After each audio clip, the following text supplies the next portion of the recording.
Bismillahirrahmanirrahim. Alhamdulillahi Rabbil Alamin. Assalatu wassalamu ala ashrafil anbiya'i wal mursalin. Nabiyina Muhammadin wa ala alihi wa sahbihi wa man sara ala nahjihi wa iqtafa bi athari ila yaumiddin. Wa ba'd, assalamualaikum jami'an wa rahmatullahi wa barakatuh.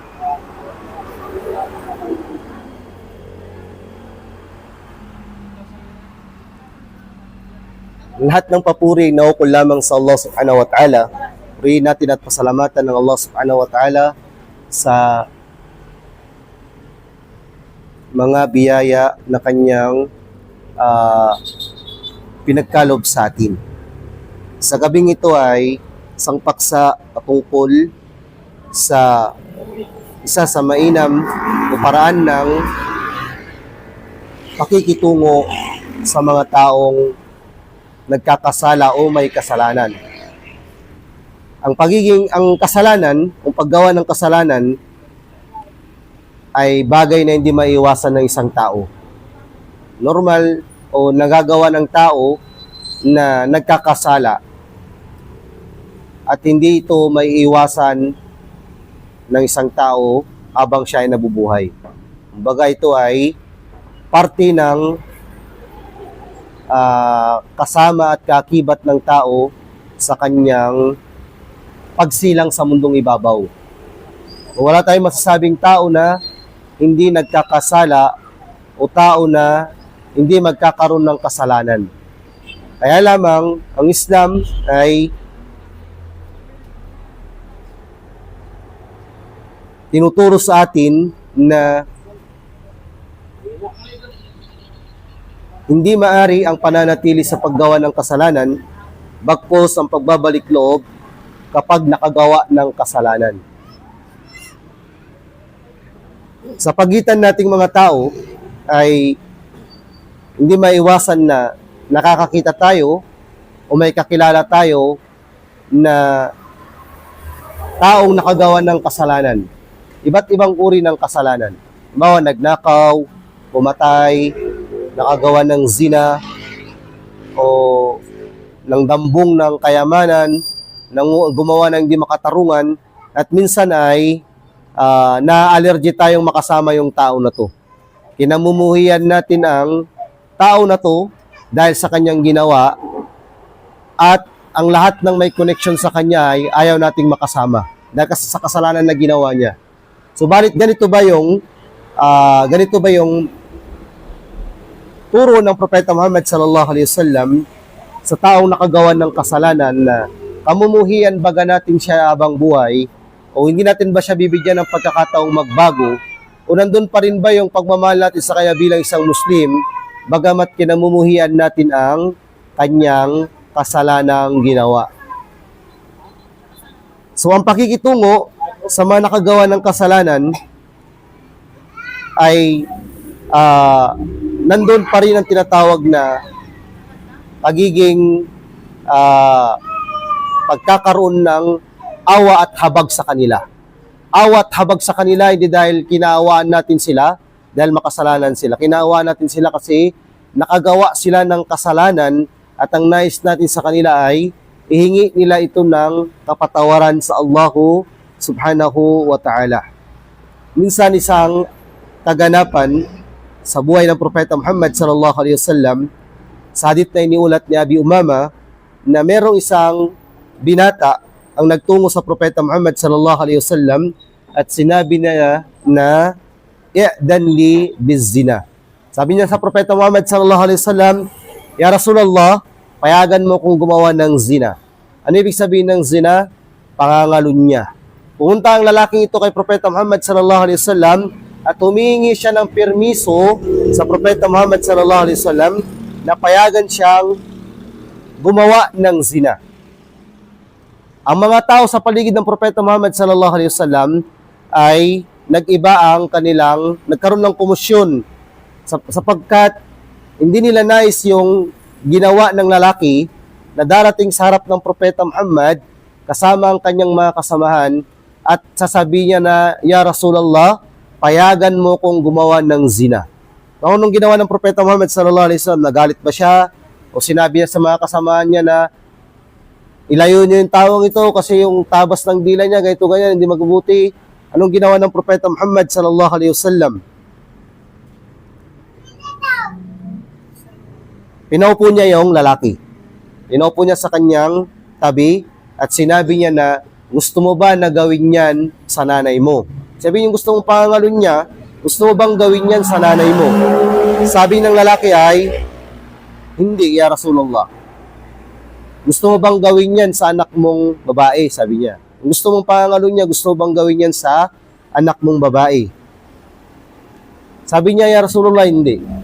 Tapos tinanong niya ulit kung gusto mo bang gawin yan sa kapatid mong babae? Yung gusto mong pangalon niya, gusto mo bang gawin yan sa kapatid mong babae?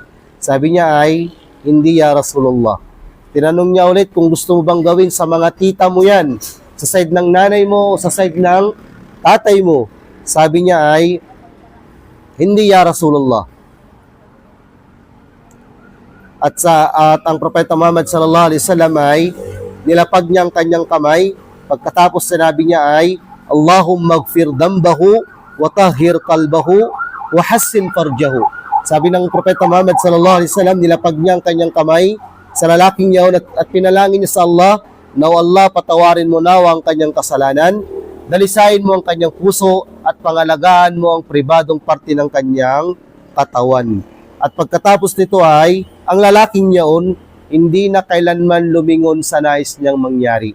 Hindi na lumingon sa nais niyang mangyari. So ang tao, o tayo, bilang Muslim, minsan darating sa atin yung tao makasalanan at magkakaiba tayo ng magiging pakikitungo sa kanya. Halimbawa, tao na dumating, sabi niya, nakapatay ako, tatawarin pa kaya ako ng Allah. Ang Muslim ako, gusto ko mapatawad ng Allah aking mga kasalanan. Isa akong kilalang magnanakaw, patatawarin pa kaya ako ng Allah. So yung tao, yung Muslim, na ihingian sa kanya ng ganitong uri ng katanungan, iba't iba ang magiging tugon. May tugon na sa pamamagitan ng wisdom, merong tugon na sa pamamagitan ng kaalaman, merong tugon sa pamamagitan ng experience na sa Islam, merong tugon sa pamamagitan ng pagalit na at pabalagbag na sagot, merong tugon na hindi kakikitaan ng pag-asa at iba't iba ang magiging kalalabasan. Ito yung kalagayan ng kamusliman. So, isang kaganapan pa na nangyari sa panahon ng Propeta Muhammad sallallahu alaihi wasallam na kung saan ay merong isang lalaki na nagtungo sa Propeta Muhammad sallallahu alaihi wasallam. Pagkatapos sinabi niya na, ya Rasulullah, inni alajtu imra'atan. O ibig sabihin nito ay may hinawakan siya o meron siyang nahalikan na isang babae na hindi niya mahram. Sabi niya, nagawa ko ito sa malayong lugar.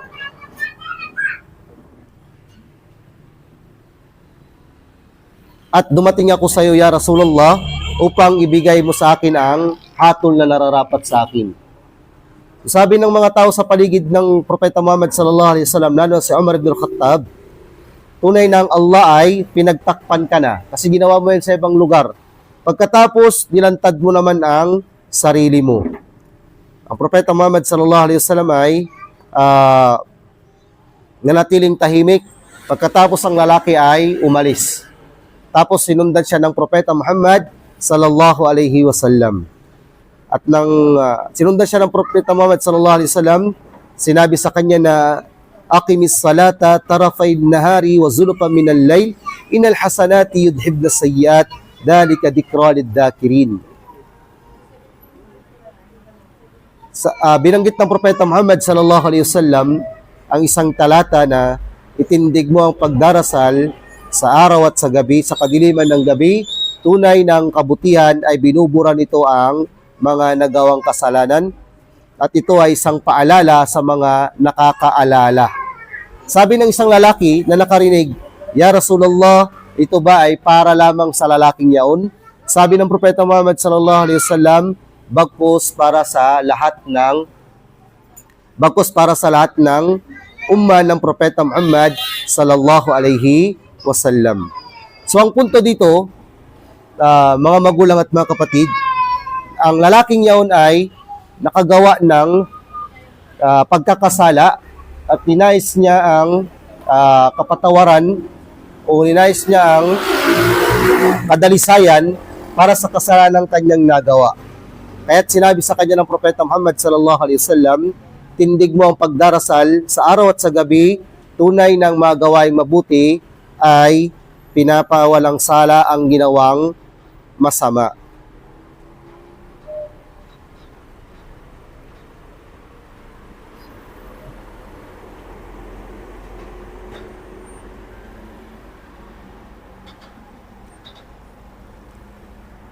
Pangatlo ay, ang Propeta Muhammad sallallahu alaihi wasallam ay minsan mas ninanais niya na maunawaan ng isang taong makasalanan o nakagawa ng pagkakasala ang kainaman ng pagbabalik loob at ang pagtakip sa kanyang sarili kaysa ang paglantad at paghingi ng nararapat na kaparusahan para sa kanya. Ibig sabihin, kapag nakagawa ka ng kasalanan at instead na hingin mo ang parusa ng Allah para sa pagdadalisay sa kasalanang nagawa mo, bakit hindi ka na lang magbalik loob sa Allah subhanahu wa ta'ala, hindi mo takpan yung sarili mo, habang tinatakpan ka ng Allah subhanahu wa ta'ala. Sabihin, may ibang tao minsan na nais nilang dalisayin sila ng Allah sa mundo, pero nakakalimutan nila na may paraan pang iba bukod sa bagay na yon, at ito yung tinatawag na pagbabalik loob ng sincero sa Allah subhanahu wa ta'ala. At ito ay maraming beses na nangyari sa panahon ng Propeta Muhammad sallallahu alaihi wasallam, tulad ng isang babae na dumating kay Propeta Muhammad sallallahu alaihi wasallam at sinabi niya na, "Ya Rasulullah, nakagawa ko ng zina, nakagawa ko ng pangangalunya. So, nais ko na dalisayin ako sa pamamagitan ng kaparusahang nararapat sa akin." So, siya ay pinalis ng Propeta Muhammad sallallahu alaihi wasallam habang siya ay nagpupumilit na dalisayin. Pagkatapos ng siya ay buntis na, dumating ulit siya sa Propeta Muhammad sallallahu alaihi wasallam, nais niya na dalisayin siya. Pero sinabi ng Propeta Muhammad sallallahu alaihi wasallam na umalis siya at bumalik na lamang kapag naipanganak na niya yung anak niya. Pagkatapos ng naipanganak na niyang anak niya, bumalik ulit siya kay Propeta Muhammad sallallahu alaihi wasallam dahil ninanais niya na dalisayin siya ng Propeta Muhammad sallallahu alaihi wasallam unang Allah subhanahu wa ta'ala. Pagkatapos ay pinalis ulit siya ng Propeta Muhammad sallallahu alaihi wasallam dahil ang nais niya ay bigyan niya ng pagkakataon ng anak niya na makapag-breastfeed. Pagkatapos ay bumalik ulit ang babae, pagkatapos ng ilang panahon dahil nais niya dalisayin siya ng Allah subhanahu wa ta'ala. So yung mga sandali na ito na pinapaalis siya ng Propeta Muhammad sallallahu alaihi wasallam, ito sana yung sandali na dapat ay nilalaan niya sa kanyang sarili para magbalik loob sa Allah subhanahu wa ta'ala.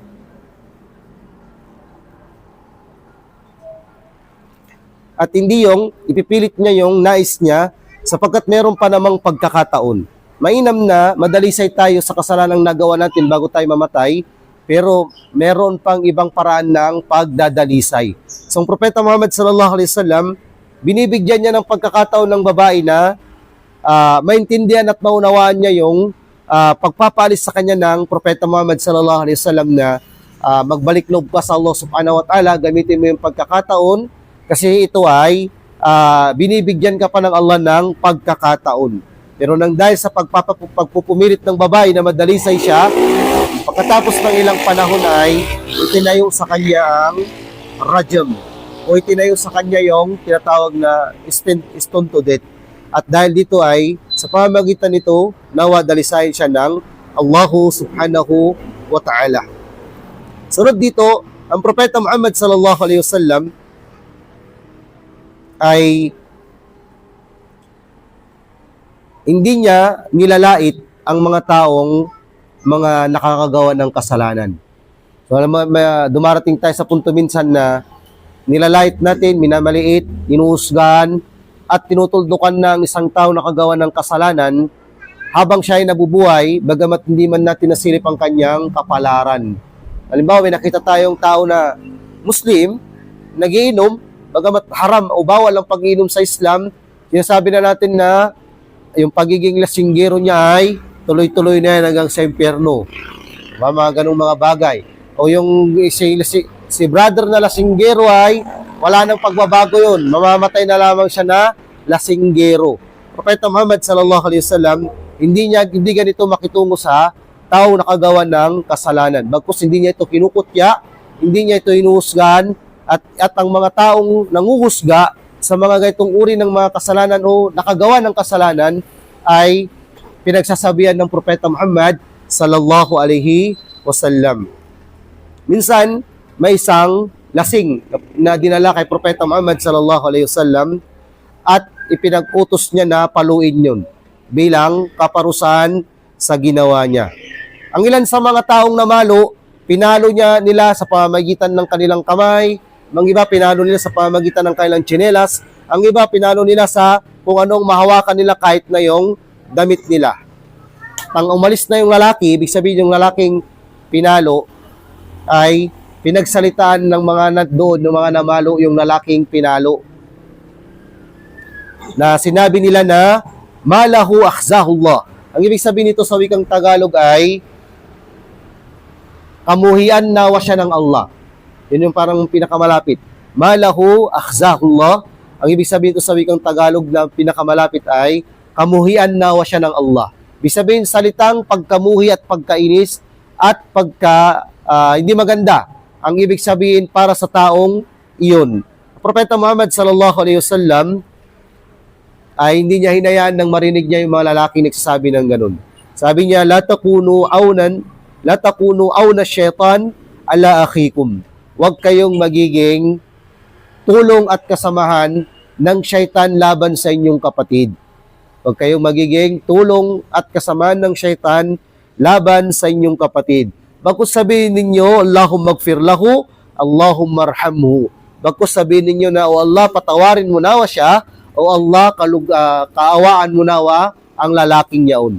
Ang Propeta Muhammad sallallahu alaihi wasallam, totoo na, hindi niya gusto yung kasalanan ginawa ng lalaking yaon, pero hindi niya rin gusto na isisi at kamuhian ng todo-todong pagkamuhi ang isang taong nakagawa ng kasalanan.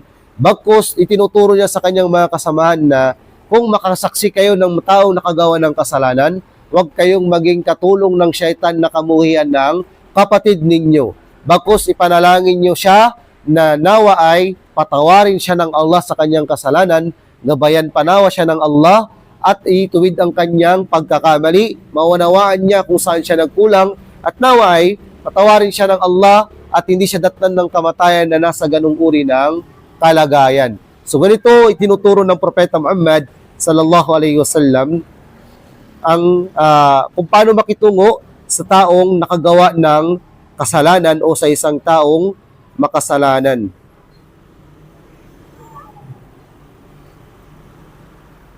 Minsan ay naiulat na si Umar ibn al-Khattab radiyallahu an, sinabi niya na ang Propeta Muhammad sallallahu alaihi wasallam ay pinalo niya o pinag-utos niyang paluin ng isang lalaki dahil ito ay nakalango sa alak, lango ng alak.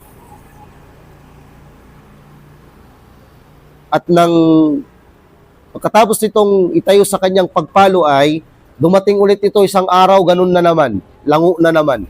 Kaya pinag-utos na naman ang pagpalo sa kanya. Pagkatapos, ang mga tao na nasa paligid ay sinabi nila na Allahumma al'anhu ma aktsara ma yu'ta bihi. Sinabi ng mga tao sa paligid ng Propeta Muhammad sallallahu alaihi wasallam, O Allah, isumpa mo nawa ang lalaking yaon.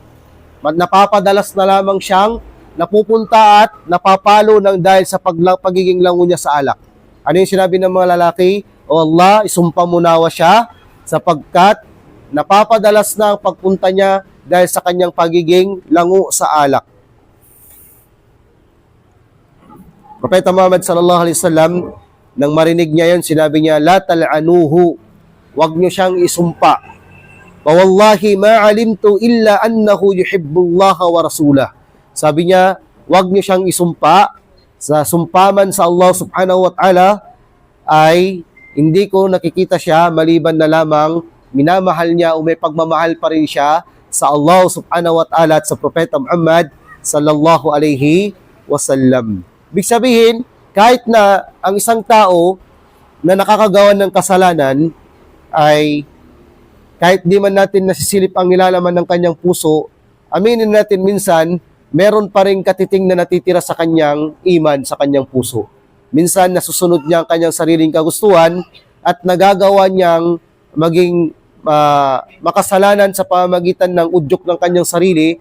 Pero ang totoo, minsan may mga taong nakakagawa ng kasalanan at nandun pa rin sa puso nila ang pagmamahal sa Allah subhanahu wa ta'ala at sa Propeta Muhammad sallallahu alaihi wasallam. Kailangan lang nila ng mga taong gagabay sa kanila, tutulong sa kanila, uunawa sa kanila at magsasabi na may pag-asa ka pang magbago kung iyon lamang nanaisin. Kung iyon lamang nanaisin. Ang mga gaitong uri ng mga kaganapan sa panahon ng Propeta Muhammad sallallahu alaihi wasallam ay tinuturo sa atin na tayo ay makakatagpo tayo ng maraming Muslim, maraming tao, at makakakita tayo ng iba't ibang uri ng pag-uugali na minsan ay nahuhusgahan natin na sa pamamagitan ng mga pag-uugali na pinapakita nila. So bilang isang Muslim, lagi natin tandaan na ang Propeta Muhammad sallallahu alaihi wasallam ay yung kanyang turo at kanyang pangaral nandito sa lahat ng sulok ng buhay. Ang kailangan lang natin bilang isang Muslim, alamin at aralin, isabuhay at ituro upang ito ay hindi natin makaligtaan sa ating sarili once na ito ay nalaman natin sa ating sarili. Kumbaga, ang isang tao nakakagawa ng kasalanan at nakakaharap natin sila, huwag tayong magatubili na itama sila sa paraan na nararapat, maging ang kanilang kasalanan man ay sa pamamagitan ng salita o sa pamamagitan ng gawa. Ipaliwanag natin sa kanila na ang kasalanang nagawa mo ay ganito at ito ay hindi pwede sa Islam at ang itinuturo ng Islam na tama ay ganito. So kailangan ay maging lagi tayong nasa pangaral gamit ang pundasyon ng tinatawag na kaalaman. Iniulat ni Aisha radhiyallahu anha, an Aisha radhiyallahu anha qalat, qultu lin Nabi sallallahu alaihi wasallam,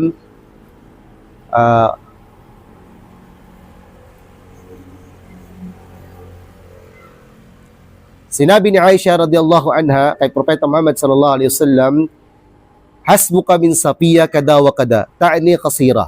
Sabihin si Aisha radhiyallahu anha, nagsalita siya ng isang salita na hindi nagustuhan ng Propeta Muhammad sallallahu alaihi wasallam patungkol kay Safiya, na nangangahulugan na si Safiya ay maliit, kasira. So sabi ng Propeta Muhammad sallallahu alaihi wasallam, laqad qulti kalimatan law muzijat bima'il bahr lamazajathu. Sabi ng Propeta Muhammad sallallahu alaihi wasallam kay Aisha radhiyallahu anha, ya Aisha, nakapagsalita ka ng salita na kapag ihahalo ito sa karagatan ay mas mangingibabaw ito sa tubig ng karagatan.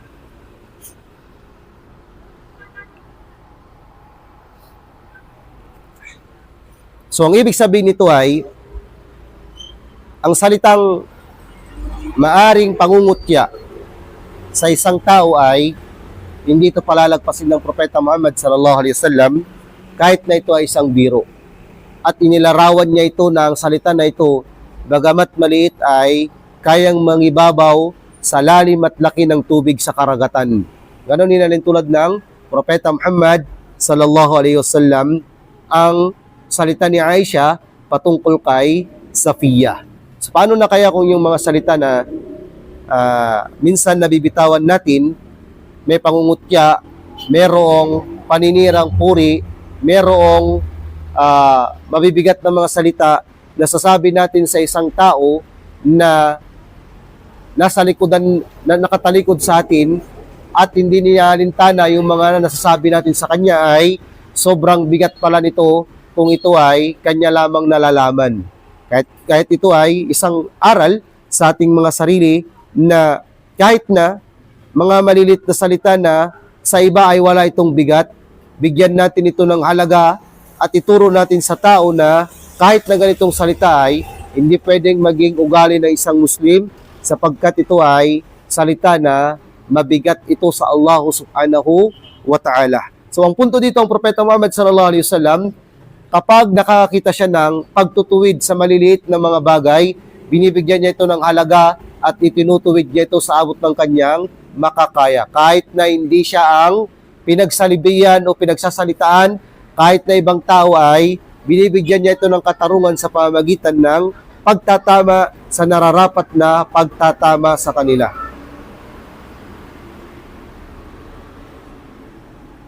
So, minsan, ang Propeta Muhammad sallallahu alaihi wasallam ay nakita ng singsing sa isang lalaki, sa kamay ng isang lalaki na gawa sa gold.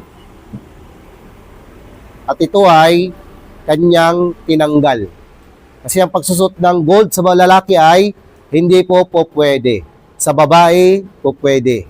Pagkatapos sinabi ng Propeta Muhammad sallallahu alaihi wasallam, "Ya'midu ahadukum ila jamratin min nar fayaj'aluhu fi yadihi." Sabi ng Propeta Muhammad sallallahu alaihi wasallam, nanaisin ba ng isa sa inyo na maglalagay siya ng baga sa kanyang kamay? Nanaisin ba ng isa sa inyo na maglagay siya ng baga sa kanyang kamay? So isa itong patanong. Pagkatapos umalis na ang Propeta Muhammad sallallahu alaihi wasallam, ang mga tao sa paligid nito ay sinabihan yung lalaki na kung saan tinapon ng kanyang ginto na singsing na kunin mo ulit yung singsing mo. Pwede mo namang ibenta o gamitin sa iba. Sabi ng lalaki na yun ay, wallahi, hindi ko na isusuot ang isang bagay na tinapon ng Propeta Muhammad sallallahu alaihi wasallam. Ang punto dito, mga magulang at mga kapatid sa pananampalatayang Islam, kung may authority tayo na baguhin ang pagkakamali ng isang tao sa pamamagitan ng ating kamay, gawin natin ito sa pamamagitan ng ating kamay. Kung hindi kaya, gawin natin sa pamamagitan ng ating dila. O kaya naman ay sa paraan na kaya natin. Idaan natin sa lecture, idaan natin sa khutbah, idaan natin sa pangaral. Dahil minsan ay may mga taong lantarang ginagawa nilang kasalanan at mas epektibo sa kanila kung pangangaralan sila ng patago at palihim. At minsan may mga tao na tinatanggap nilang pagkakamali nila dahil sa paraan ng pagtatama sa kanila ay nauugnay sa kaparaanan na ginawa ng Propeta Muhammad sallallahu alaihi wasallam. Ito at ang ilan pa sa mga halimbawa nagpapatunay ng Propeta Muhammad sallallahu alaihi wasallam kailanman hindi niya kinamuhian ang taong makasalanan at ang kabuang pagkatao nito. Bagkus kinamuhian niya ang kasalanang nagawa ng tao at itinuturo niya kung paano ang tamang pakikisama at pakikihalubilo sa kanila. Tinuturo niya kung paano ang tamang pakikisalamuha at pakikiusap, pagtatama sa paraan na tinatanggap nila. Tanda natin, walang tao na itinama ng Propeta Muhammad sallallahu alaihi wasallam sa kanyang panahon na nagkamali, liban na lamang nagustuhan nila ang paraan ng pagtatama ng Propeta Muhammad sallallahu alaihi wasallam. Paraan ng pananalita ng Propeta Muhammad sallallahu alaihi wasallam. Ang ilan sa mga itinama ng Propeta Muhammad sallallahu alaihi wasallam sa mga maling nagawa nila ay ipinanalangin pa nila ang Propeta Muhammad sallallahu alaihi wasallam. So tayo bilang isang Muslim at ang tinutularan natin ng Propeta Muhammad sallallahu alaihi wasallam, maging ehemplo nawa tayo ng pagtatama ng pagkakamali at pakikitungo ng tama sa mga nagkakamali at sa mga tao na kagawa ng kasalanan. Maging daan nawa tayo sa kanilang pagbabalik loob at maging dahilan nawa tayo sa kanilang pagiging tama at maging dahilan nawa tayo sa pagtutuwid ng landas na minsan na silang naligaw. Patawarin nawa ng Allah subhanahu wa ta'ala ang ating mga pagkakamali at pagkukulang, mga kasalanang nagawa dala ng ating pagkukulang at mga kasalanang nagawa dala ng ating kakulangan ng kaalaman. Patawarin nawa tayo ng Allah subhanahu wa ta'ala bago man tayo mamatay at dalisayin tayo sa ating kasalanan pagkatapos ng ating kamatayan at ihanay tayo sa mga taong tuwid at matatapat sa kabilang buhay at ipasok tayo sa pinakamatayog na antas ng paraiso, ang Jannatul Firdaus. Qulu amin. Subhanakallahumma bihamdi wa nashhadu an la ilaha illa astaghfiruka wa atubu ilayk. Walhamdulillahi rabbil alamin.